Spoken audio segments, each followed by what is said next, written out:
UN का panel है IPCC, उनकी जो रिपोर्ट आई है, जिसकी वजह से खबरों में काफी एक बार फिर से बातचीत शुरू हो गई एनवायरनमेंट के बारे में। सबसे पहले आप इस रिपोर्ट से क्या समझते हैं? What are your hints that you taken from this report?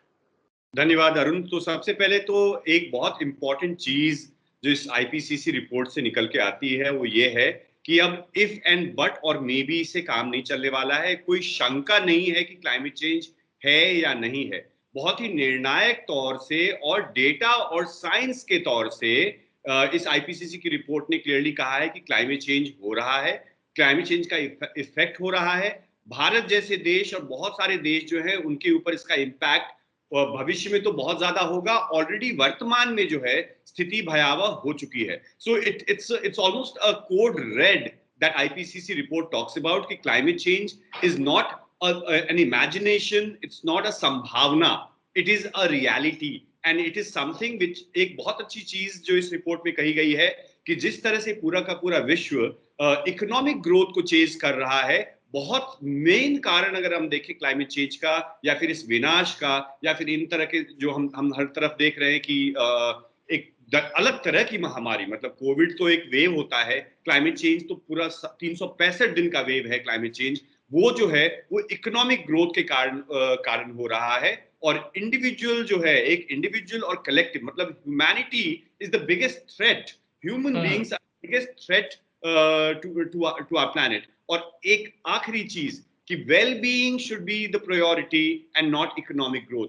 राष्ट्रों को, समाजों को और इंडिविजुअल्स को इकोनॉमिक ग्रोथ के ऊपर काम नहीं करना होगा, बल्कि वेल बीइंग के ऊपर फोकस करना पड़ेगा।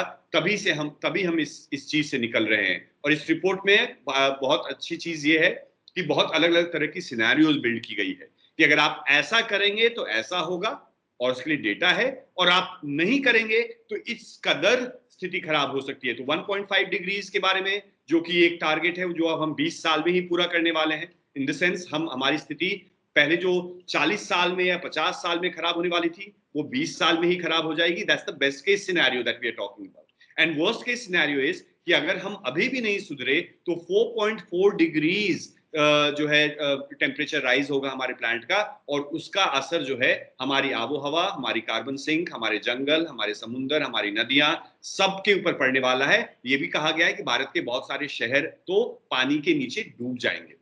विमलेंदु, यूएन सेक्रेटरी जनरल ने यह भी कहा, there is no time for delay and no room for excuses.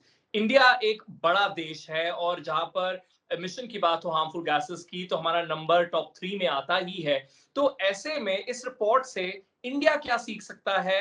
Of course बहुत सारे अलार्म्स रेज किए गए हैं अलग अलग ऑर्गेनाइजेशंस के द्वारा, लेकिन अगर इस रिपोर्ट के हिसाब से देखें तो क्या हिंट्स हम पिक कर सकते हैं एज अ नेशन? देखिए, पर कैपिटा जो कार्बन कंजम्पशन है, जो कार्बन फुटप्रिंट है, एक एवरेज भारतवासी का बहुत कम है यूरोप और अमेरिका के बनस्पत और बहुत सारे विकासशील और विकसित देशों के कंपैरिजन में। But as you rightly said, जो हमारा GHG greenhouse gas emission है, हम नंबर 3 में है, क्योंकि ऑलमोस्ट 1.4 बिलियन लोग हैं हमारे। भले ही छोटा फुटप्रिंट हो हमारा, लेकिन मल्टीप्लाइड बाय 1.4 बिलियन जो है वो बहुत ज्यादा हो जाता है। तो भारत के लिए ये सीखना बहुत आवश्यक है सबसे पहले कि हमारी भी जिम्मेदारी बनती है कि हम कैसे ग्रीन हाउस गैस को कम करें, कैसे हम एक लो कार्बन इकोनॉमी की तरफ बढ़ें, कैसे हम अपने एनर्जीज को ट्रांजिशन करें। क्योंकि अभी भी अगर बिजली हमारी कोयले से और हाइडल प्रोजेक्ट से, डैम से बनेगा तो उसका इम्पैक्ट तो हमारे ऊपर पड़ने ही वाला है।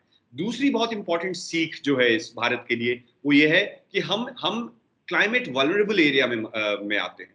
हमारी जो वल्नरेबिलिटी है, अगर आप देखें तो इस रिपोर्ट में क्लियरली कहा गया कि इंडियन ओशन की जो तापमान है, बाकी सारे जो और ओशंस हैं उसके मुकाबले इंडियन ओशन का टेम्परेचर सबसे ज्यादा बढ़ रहा है। तो एक वो है, बे ऑफ बंगाल पे इसका असर है, कोस्टल एरियाज में इसका असर है, और साथ ही साथ ग्लेशियर मेल्टिंग जो हम बोल रहे हैं कि जो हमारे हिमालयाज हैं और हमारी भारत की जो बहुत सारी नदियां जो है वहीं से आती हैं, तो उसका भी उसके लिए भी भारत को सीखना बहुत आवश्यक है कि ग्लेशियर से लेकर के, समुद्र से लेकर के पहाड़ तक जो है हम लोग वल्नरेबल हैं। और गरीब से गरीब जो तबका है वो सबसे ज्यादा वल्नरेबल इसमें होने वाला है। तो भारत को इसके लिए एक रोड मैप बनाना पड़ेगा। आगे बढ़ने के लिए हमें लो कार्बन इकोनॉमी के रोड मैप पे चलना पड़ेगा।